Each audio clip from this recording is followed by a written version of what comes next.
जय श्री राम, जय श्री बालाजी महाराज। राहुल पांडे जी दिल्ली से हैं। बड़ा अजीब और गरीब सवाल किया उन्होंने और कि मेरी पूजा ही मुझे सेधने लग गई। सुनकर अचंभा लगा ना आपको कि आपकी पूजा आपको कैसे सेध सकती है। आप तो पूजा कर रहे हो, अपने देवता को मनाने का प्रयास कर रहे हो, हनुमान जी को मनाने का प्रयास कर रहे हो, फिर वो आपको सेध कैसे सकती है। अचंभा होगा, सुनकर मुझे भी अचंभा हुआ, लेकिन कैसे क्या हुआ सुन लीजिए। जब वो पूजा व्यक्ति कर रहा था तो उसने एक संकल्प लिया कि मैं 41 दिन तक सुंदरकांड का पाठ करूंगा। सुंदरकांड का पाठ करने का प्रयास किया लगातार। अब वीडियो देखी, यूट्यूब पर बहुत सारी वीडियो बनी हुई है। सुंदरकांड के पाठ में नियम कुछ जाने नहीं, नियम ना तो कुछ करे ना कुछ जाने, सुंदरकांड का पाठ करना शुरू कर दिया।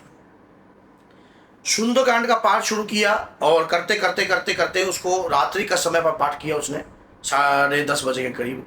पाठ करते करते नियम कुछ नहीं जाने, ना कुछ संपुट लगाया, ना कोई कार्य ऐसे किया।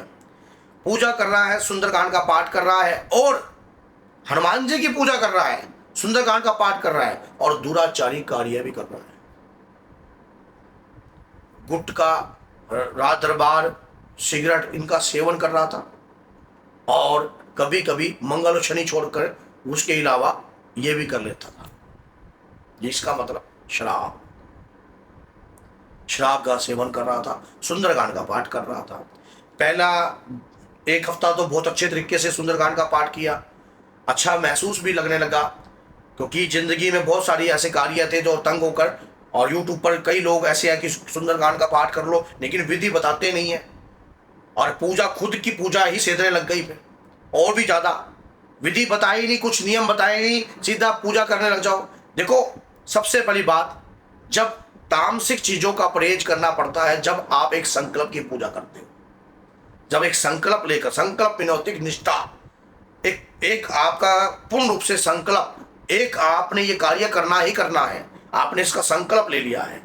अब अगर आप उस संकल्प लेकर उस संकल्प की पूजा में हमेशा, मैंने इस पर वीडियो बना रखी है, आप ध्यान से चैनल पर देखना, संकल्प की पूजा में हमेशा ऊर्जा का वास होता है। कभी भी संकल्प लेकर जब भी कभी हम कोई पूजा करते हैं तो उसमें ऊर्जा का वास होता है और ऊर्जा महसूस भी होती है। पहले दिन पूजा करी कोई दिक्कत नहीं, दूसरे दिन पूजा करी कोई दिक्कत नहीं, तीसरे दिन पूजा करी कोई दिक्कत नहीं, बीच में आ गया एक शनिवार, दोस्तों के साथ निकल गया, निकल कर किसी बीच पर बैठकर वहां पर जाकर कार्य कर दिया। अब कर तो दिया, अब उसके दौरान जो है आकर फिर स्नान आदि कर कर फिर उस पूजा में बैठ गया। उसके बाद रीढ़ की हड्डी में दर्द होने लगा, शरीर पर वजन महसूस होने लगा। स्वयं भक्त ने फोन कर बात करके पूरी डिटेल बताई। शरीर भारी लगने लग गया और पूजा करनी बहुत दुर्लभ हो गई, मुख से नाम ही ना निकल पाए, भारी शरीर हो, आंखें फिरने लग गई और पूजा करते करते ही लेट गया। पहला 2-3 घंटे बाद जैसे होश आया, होश आकर फिर पूजा करी, फिर उसके बाद फिर कोई भी मैंने शायद पढ़ा ही नहीं है पाठ, दोबारा फिर पढ़ा, क्यों, वो जो चढ़ी हुई थी वो तो उतर गई, जब उतरी तो थोड़ी सी तो फिर कार्य किया, शरीर के अंदर वजन वैसा ही था। उसके बाद धीरे धीरे वजन रहने लगा, समझ में कुछ आया नहीं, जितनी पूजा कर रहा उतना परेशान हो रहा है। कहीं से पैसे का आगमन था वो बंद हो गया, कोई कार्य था, कोई टेस्ट दिया था, वो टेस्ट में वहां से रिजल्ट खराब आया, डिप्रेशन में जाने लगा। धीरे धीरे डिप्रेशन इतना बढ़ गया कि अब क्या है कि बीच में ही 15 दिन सुंदरकांड का पाठ किया, 15 दिन के दौरान जो है सुंदरकांड का पाठ छोड़ दिया और छोड़ने के बाद उसके बाद शरीर से वो लत जो थी, जो सुंदरकांड के दौरान ग्रहण करी थी, वो छूटी ही नहीं। गलती हुई, उसने बोला कि हाँ भाई गुरुजी मुझसे, अब मेरा चैनल यूट्यूब पर उसने देखा, देखने के बाद मेरे से वार्तालाप करी, वार्तालाप में मेरे को सारा वृतांत अपना बताया कि गुरुजी मैं पूजा कर रहा था और करते करते अचानक। अब यहां पर 2 चीजों की गलती है। शरीर पर रहने वाली चीज पहले से ही घर थी, क्या बताओ उस पांडे लड़के की गलती है या उस शरीर में रहने वाली गलती उस चीज की है। पहली बात, जब हम कभी भी पूजा पाठ का संकल्प लेते हैं, यहां गलती जो है संकल्प लेने में आ गई। संकल्प के दौरान आपको नियम बोलने पड़ते हैं, और घर में अगर कोई मलिन तत्व पहले से ही रह रहा होता है तो उस तत्व को हटाने के लिए ये बात बोली जाती है कि मैं जो पूजा पाठ कर रहा हूं, हे पवन पुत्र हनुमान, मेरे घर में कोई नकारात्मकता हो या गंदी एनर्जी हो या किसी भी प्रकार की कोई चीज हो तो मेरी बुद्धि का हनन ना करे, मेरी बुद्धि को भ्रष्ट ना करे। संकल्प से पहले आप राम जी का नाम लेकर सीताराम की माला का जाप कर कर अगर ये बात बोल देते हो तो हनुमान जी स्वयं आपकी रक्षा करने के लिए आ जाते हैं। उनके वीर आपकी रक्षा करते हैं। ना तो संकल्प समय पर सही ढंग से ना लिया के कारण भी उस लड़के के साथ ये हुआ। दूसरा, घर में पहले से ही एक मलिन तत्व पहले से ही वास कर रहा था। जब सुंदरकांड का पाठ हो रहा है, जैसे मैंने कई लोगों के साथ ये देखा है, हमेशा जैसे ही वो घर में पूजा करने लगते हैं तो तकलीफें बढ़ने लग जाती हैं। अगर वो ड्रिंक दारू वगैरह करते तो शांति रहती है, और जैसे ही दारू छोड़ते हैं तकलीफें बढ़ जाती हैं।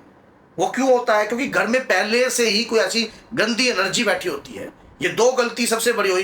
पूजा के पहले संकल्प का सही ज्ञान ना होना। कोई संकल्प लेकर अगर हम पूजा करते हैं तो उसमें संकल्प की ऊर्जा समा जाती है, और जब वो सही रूप से ना समझना, फिर बाद में व्यक्ति तंग होना। संकल्प की पूजा के अंदर बहुत तगड़ी शक्ति होती है, बहुत तगड़ी, रहस्यमय, जो हमें दिखाई नहीं देती है। उसने करने से पहले इन बातों को समझा नहीं, इन बातों को जाना नहीं, जो जिसके कारण वो बातें, वो चीजें उसको तंग करने लगी।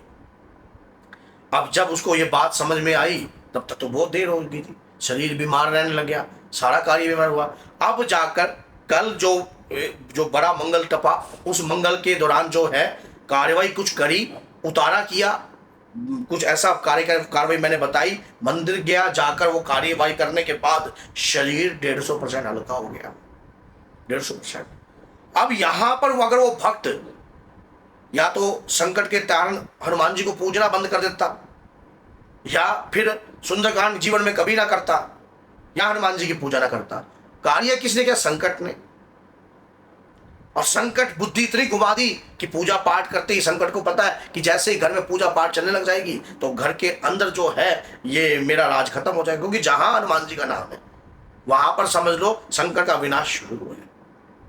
शुरुआत में ही आपकी पूजा में नेगेटिव एनर्जी आपको घेरने की कोशिश करती है, लेकिन शुरुआत में ही अगर आप संभल गए तो लास्ट में हनुमान जी स्वयं आपको गोदी ले लेते हैं। फिर वो आपके ऊपर हैवी नहीं हो सकती, क्योंकि शुरुआत में ही आपका कबाड़ा करेगी। तो ये वीडियो सभी भक्तों की हितैषी है। इस वीडियो को शेयर कीजिए ताकि और भी लोग इस वीडियो को जानकर, समझकर, सही रूप से पहचान कर कार्य कर सकें। तो बोलिए जय सीताराम, जय श्री बालाजी महाराज, जय माता।